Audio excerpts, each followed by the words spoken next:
Politics, cinema, sports ఏ రంగమైనా భారతదేశంలో ఎవరన్నా చాలా బ్రహ్మాండంగా పర్ఫామ్ చేస్తూ ఉంటే మనం వాళ్ళని వ్యక్తి పూజ చేస్తూ ఉంటాం.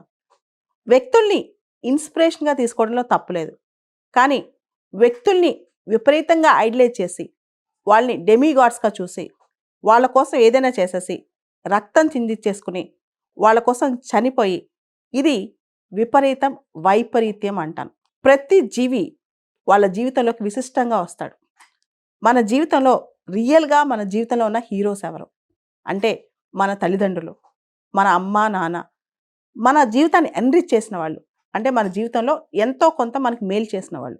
వాళ్ళు మన జీవితంలో హీరోస్ అన్నమాట. మనం ఒక ప్యాషన్‌తో పనిచేసిన వ్యక్తి ఎవరైనా ఉండొచ్చు. వాళ్ళు ఏదైనా అచీవ్ చేసి ఉండొచ్చు. మనం వాళ్ళకి ఎంత ఇవ్వాలో అంతే ఇవ్వాలి.